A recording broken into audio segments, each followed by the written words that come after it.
Good afternoon. Welcome to Capital Account. I'm Lauren Lister here in Washington, D.C. These are your headlines for Monday, November 26, 2012.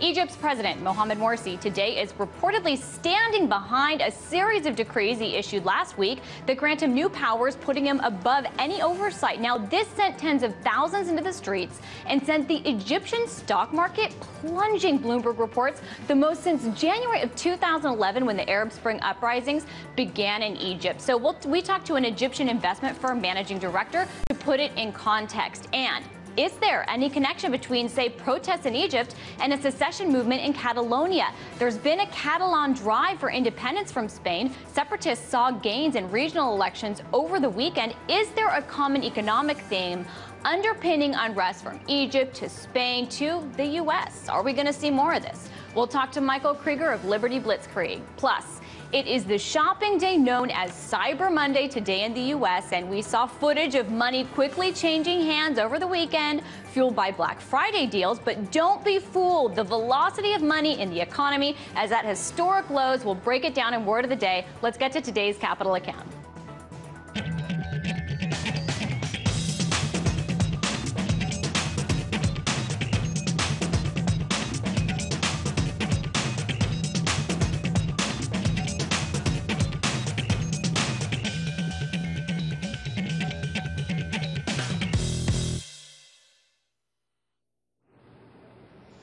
Egypt has seen tensions rise again in recent days, with thousands hitting the streets after Egypt's president, Mohamed Morsi, gave himself new powers by decree last Thursday. Now, Morsi declared himself above judicial oversight, leading to a reported political crisis. And today, Morsi reportedly told the country's top judges he is standing within his rights with those decrees. Now, this has all drawn top headlines. But look, too, at the broader financial price Egypt has paid. The benchmark stock index plunged 9.6% after this decree was issued, the worst drop since the Arab Spring uprisings that ousted Hosni Mubarak in January of 2011, according to Bloomberg. Now, it was the world's best performing exchange this year.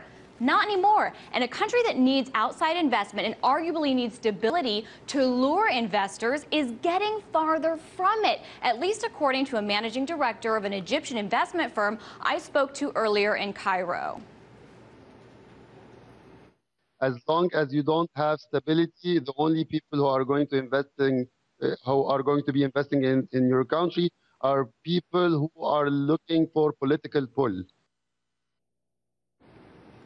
And in terms of political pull and who may be investing to get it, Qatar has been a major player, also Turkey, of course the U.S., and Iran has reportedly been investing. And the return on investment these governments are looking for exactly remains murky to someone like Hawari, and multi-billion-dollar investments surrounding the Suez Canal, a key strategic waterway, it's right there, in the case of Qatar, have some worried, according to media reports, about Egypt's sovereignty. And what has been the backdrop upon which all of the unrest on the streets of Egypt has been built, according to some? It's all about the economy. It has been about the economy since the very beginning. The 25th of Jan revolution wouldn't have been a success if the economic conditions were better. And there's one trend we have seen in many more regions than just Egypt. Is this a common theme, in fact, whether it's Catalonians wanting to secede from Spain or Walmart workers striking for higher wages in the U.S.? Michael Krieger is here to tell us what he thinks. He's principal of Krieger Asset Management. He also is a popular blogger, and we're so happy to have you in studio. Thanks for being here. It's great to be here, Lauren. Thanks for having me. It's great to have you. So do you think there is a common theme among events that do seem very disparate? Obviously, everyone has their own political reality, whether it's Egypt or Spain, but is there a common theme between what we're seeing again in Egypt with people protesting and Catalonia, where the secession movement appears to be gaining steam? I mean, members of the secessionist party, the separatists, they gained, I think they doubled their seats in the assembly over the weekend in the region. Right, that's correct. So the way I look at it is actually that these aren't, it isn't even so much that they're linked. to one big thing. It's that there's symptoms of an actual breakdown of the global monetary system, basically run by the petrodollar and controlled by the Federal Reserve and Ben Bernanke. So what you see is a lot of underlying problems that have been festering for really decades. Independence in Catalonia, even hundreds of years, Egypt, oppression, North Africa, all these things are sort of bubbling to the surface now when there's opportunity because the global system is breaking down. And that's sort of how I see it. So in other words, you basically have all these fissures that have been percolating and just getting ready to explode. And now when people feel like they don't have as much to lose, or they feel like there's that sort of opportunity, they're going out in the streets and sort of trying to take what freedoms they feel have been held back from them in the past. Mm-hmm. How do you connect something like Ben Bernanke's monetary policy, though, to protests in Egypt or anti-austerity protests in Spain? How do you really connect those dots? Well, okay, so I think the panic reaction by Bernanke and a lot of the central banks to just create more and more money has been a result, again, of sort of the collapse of the system itself. And then this has led to food prices going up, commodity prices going up. As you know, is well documented, a lot of the reaction in North Africa was a result of food prices and commodity prices escalating out of control.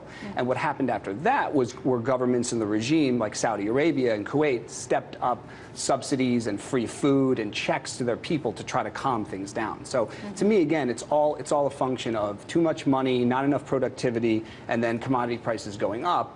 Which then, look, when people don't have anything to eat and they feel like they have nothing to lose, it's that old saying, you know, you go for it. And I think that's what's happening in the periphery of sort of the petrodollar empire. And that's why it hasn't hit America just yet, because we're the center of it. So it doesn't get to Rome first, let's say, but it's in the outskirts. Okay, so how close do you think it's getting to Rome looking forward? I mean, we just had an enormous drought in the United States, the worst in 60 years.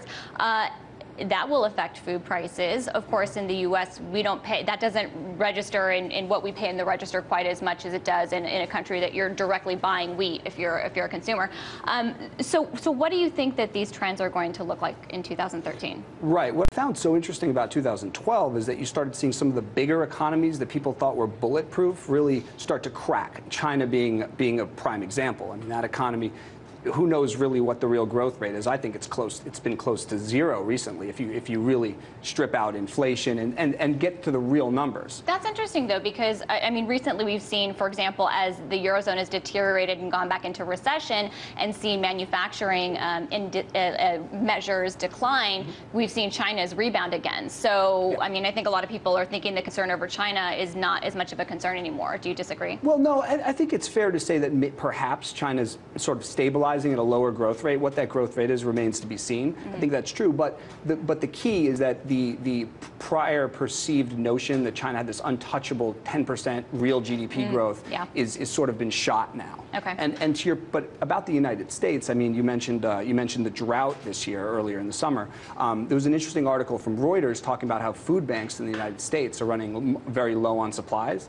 And that actually, it's interesting because that's a function of the fact that the federal government will normally buy the excess food supply to support prices and also soak up the product, and then they'll distribute that to food banks and the poor later. But food banks have low supplies now because the government was not able to buy, because there was such a supply shortage in the drought. So if food spikes, and food prices were high enough, so if food spikes, you think it could be a problem in the U.S.? I think it always comes down to sort of the necessities of life being squeezed out of you when you start to see real social unrest, and so a combination of oil and food could be an issue in 2013. Yeah. I think it's interesting, just to get more philosophically into what you're talking about with the food banks.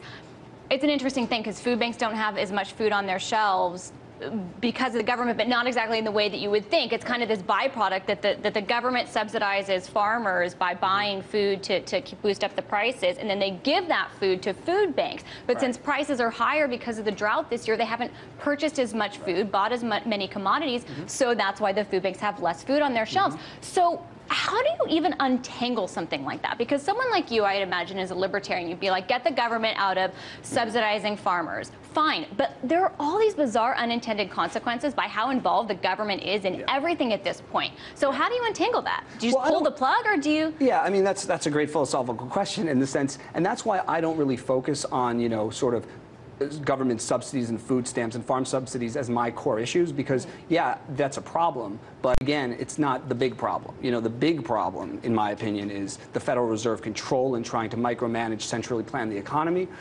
The too big to fail banks that can do whatever they want and then get away with it. I mean, those are the big macro issues as far as government and big sort of crony business ruining the economy. And the other stuff is sort of just payoffs. So I believe that the too big to fails, they actually love the food stamp programs because it just keeps the sort of disenfranchised masses quiet while they continue their scams, so that's why those are my big issues. So to me, to untangle things is you actually put in a market economy and stop trying to centrally plan everything. Okay, so kind of start at the top and deal with the Fed and those big issues before you worry about, you know, taking the food stamps away from the people that maybe need that help the most, and you're getting hurt by the too big to fails. In the way that things have shaken out. Now, one of the kind of issues in the U.S. that you thought may be a tipping point for civil unrest here has been what's been going on with Walmart workers. You're writing about that. So they did protest over Black Friday, and this is a strike and a movement that's been going on a little longer, but let's take a look at a little of what we saw on Black Friday. Some Walmart employees didn't show up for work, demanding higher pay, less expensive benefits, and better treatment from the company. So now that we did see protests across the country, reportedly, I think at 1,000 Walmarts in 100 cities, Walmart says only about 50 employees actually turned out and missed work and participated. And this is a company that employs more than 1 million store associates. So why don't you think we saw more participation? Yeah, so on that front, I mean, I do think it's important that a couple months ago it was the first multi-store strike in Walmart's history. So I do think that's an important turning point. However, the reason why I think it was sort of a dud, the Black Friday protest, is because we have not yet in the United States reached what I would call the tipping point of pain that you've seen in other countries like in Southern Europe, particularly Greece, where it behooves you as a struggling sort of underpaid worker to get out in the streets and really kind of risk it all to make things better because you sort of don't have anything to lose anymore. In the U.S., it's like I think people are trying to balance, you know, putting food on the table and I have a job and the economy's bad and things are okay with really being the person to get out there and stir up trouble. And so we're just not at that tipping point yet, I think, of where people feel like they don't have anything left to lose. And they may as well just go take the chance. I think that's coming in next year, but we'll see. So you think it is coming next year? Yeah, I think we're going to start to see much bigger civil unrest and protests in general in 2013. And then, based on what do you think will be the catalyst? A few things. I mean, one could be the food situation, the food bank situation, which we discussed. The other could be that so much was thrown at this economy in the election year 2012 and 2011, again, to get reelected. This is a common practice that's done throughout the world by an incumbent. Now that Obama has his second term, you know, I just think he's still going to try to keep things together. But the incentive to really throw everything at the problem every single moment isn't there like it was before. Okay. So I think things are just going to get harder in general. We will see, and of course we have the fiscal cliff. We beat that up a lot on this show, though, so we're going to talk with you about some more things after the break. More with Michael Krieger in a moment. Also, still ahead right here, money velocity is at historic lows, what it means and why it matters in Word of the Day, and in Loose Change, Turkey pays its bills to Iran in gold. But first, your closing market numbers.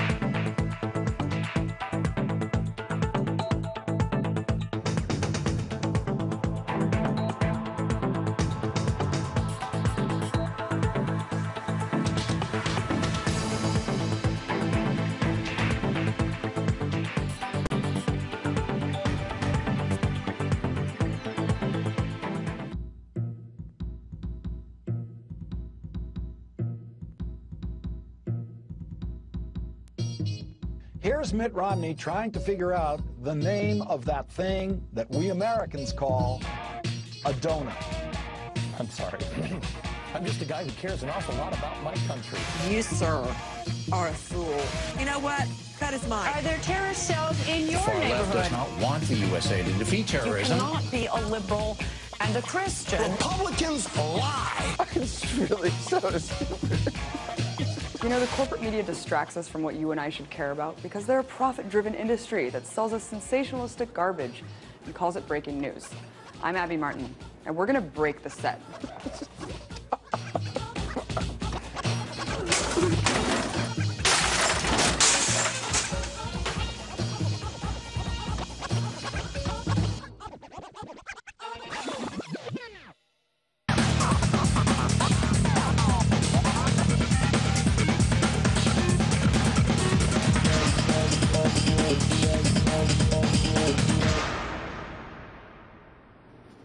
Before the break, we were talking about the government's role in distorting the economy. We were talking about farm subsidies. We were talking about the Fed.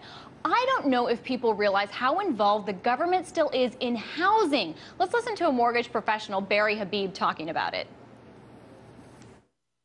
A third of the transactions that we see happening in the housing market are going through HUD, are going through government programs like FHA and VA. If those are to become more restrictive, or if those were to become more difficult to obtain, it would have an impact on the housing market that would be far-reaching. It would have effects in every aspect of our economy. Psychologically, economically, it would be tough times. And as we see so many headlines about a housing recovery, at the same time, we just recently saw headlines that the FHA faces a deficit and may need a bailout. So what is the true nature of the housing market right now and a so-called recovery? That's what I want to ask Michael Krieger, principal of Krieger Asset Management. Also, he writes at Liberty Blitzkrieg. So given the government's role in housing, given that the FHA may need a bailout, what do you think is A, the true nature of the housing market, and B, what's going to happen with any so-called recovery? Okay, so first of all, as far as the FHA, the Federal Housing Administration, it was a great story in the Wall Street Journal the other day talking about how 9 out of 10 mortgages that are being originated now go through a government agency. I mean, FHA, 9 out of 10. 9 out of 10, yeah. I think people will be surprised to hear that after 2008. Yeah, no, I mean, but so the FHA, it was surprising to me, and the FHA basically, what they historically, what their role was supposed to be was to provide assistance to low-income players in housing, and of course they picked up that role after Fannie and Freddie weren't able to in the housing bust, and they've done that. So, but as a result, they've been allowing 3% down payment loans again, and in a lot of cases these are to people that are subprime. And so now what you found is their delinquencies have spiked up to 9.6% out of their $1 trillion in mortgages that they insure. And so if this backstop to the housing market, the FHA, which has been so important to this housing bounce that the government and Ben Bernanke are trying to create, and they're now in trouble or may need assistance, who's going to come in and sweep up and take over their role if they can't do it any longer? So that worries me, and I think what people really don't understand is the fact that we are absolutely, what we've been doing since the bust is we're doing the same thing. It's basically zero down payment, subprime housing market. And then the other side of it is just a lot of investors that have been coming in and buying to rent. But OXIF, which was one of the first players to come into this, is actually trying to sell their properties because their returns from buy to rent have actually been very disappointing. So I think we're sort of at the tail ends of this bounce. And I also think that generationally speaking, I think you're going to have parents and their children and their grandchildren live under one roof. It will be more common here, and that will hurt the market. We've seen some reports of boomerang parents who they co-signed on student loans and are in trouble, can't pay them, maybe have defaulted, and moving back in with their kids. So these are different issues that we didn't see to this extent years ago. So it will be interesting to see. I do want to ask, there are some, obviously these are tough times. It's tough to find new revenue streams for government coffers too. Sure. One thing we've seen in states like your state where you live, Colorado, is that citizens voted to legalize marijuana. Now, this is something that could be a boon to the economy in the sense that new business, and also it allows governments to tax and regulate it as opposed to, be paying just to police it. So what do you think are going to be, though, the most key kind of regulatory, tax, and legal issues looking out over how this is implemented? We have a minute. Yeah, so a couple things with that. So first of all, it was interesting. It was a blowout in Colorado. Amendment 64 passed with 55% approval. So that's a big margin of victory to legalize marijuana. The second part of it is that actually the amendment got more votes than Obama got in Colorado. So I think that's an interesting little fact. And then as far as taxing and regulation, the first $40 million of excise taxes under the amendment will actually go to a public school assistance fund. So people need to think about things like this as well, whereas a lot of this money right now, or all of this money, is essentially going to drug gangs and cartels. 60,000 people were killed in Mexico in the last 6 years based on drug violence. This money is not going to their coffers anymore. It's going to be going to potentially public schools. So I think that's a great thing. We'll see what the feds decide to do on this. Eric Holder has been in the past very critical of similar amendments and initiatives. So we'll see if they come and crack down. But the people of Colorado have spoken, and it'll be interesting to see if we can implement it without a hitch. Oh, I don't think we have much time to get into this, but we didn't get to touch on it. It's interesting that the banks apparently don't know what to do if they're allowed to allow marijuana growers or businesses to bank with them, because they could be violating federal regulations about money laundering, and they might violate these laws and they might lose their charters. What remains to be seen is if the federal government can exercise federal law through the banking system. Could be interesting to watch. But we're going to have to leave it there for today. Okay. Thanks, Michael Krieger, so much. Thank you.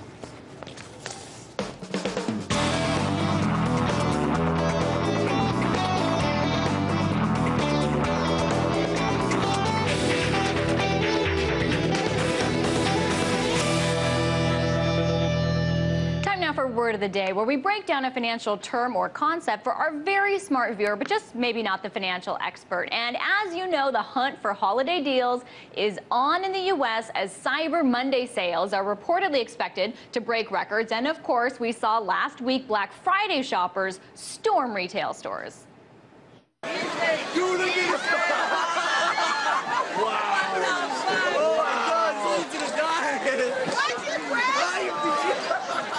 Wow, people were making a mad dash for stuff. The money may seem to be flying out of people's hands as they do so. It may seem to have velocity, but the actual velocity of money has been at historic lows, which is why some are warning the U.S. economy is set for another sharp slowdown, and which is why money velocity is our word of the day. So what exactly is it, and how does it work? Money velocity, let's take a look at the definition. It's the rate at which money is exchanged from one transaction to another, and how much a unit of currency is used in a given period of time. So money velocity is essentially the rate at which money changes hands. But let's look at an example. Suppose in a small economy, there's a builder, a farmer, and a mechanic, and the builder pays the farmer $100 for some wheat.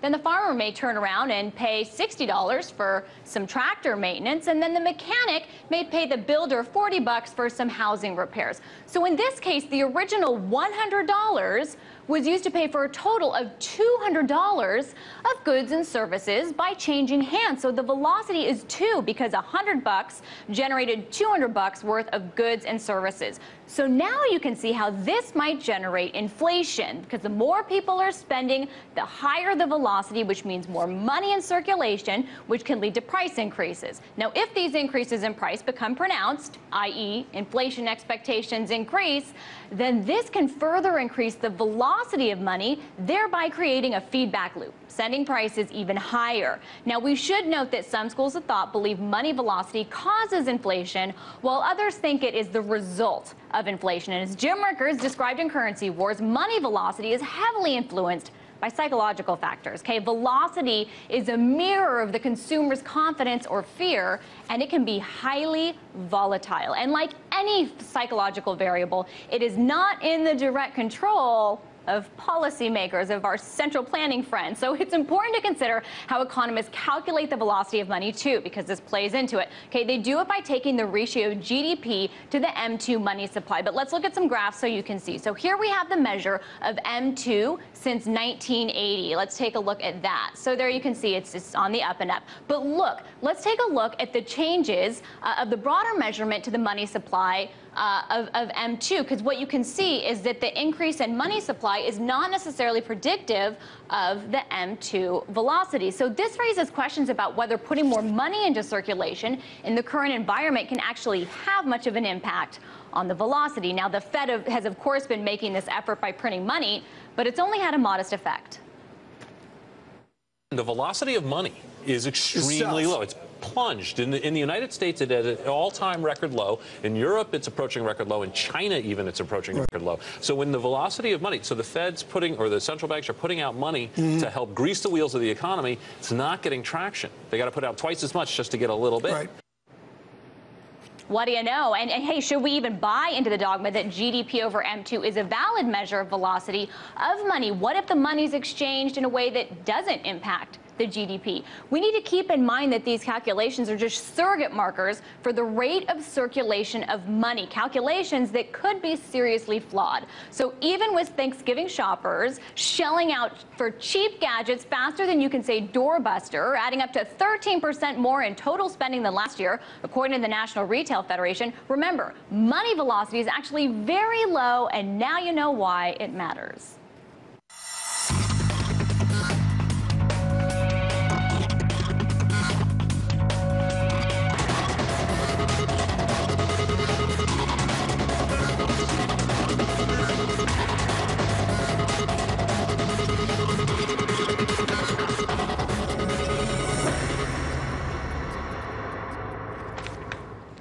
Okay, let's wrap up with loose change. Dimitri Kofinas, our producer, is here to talk about Iran.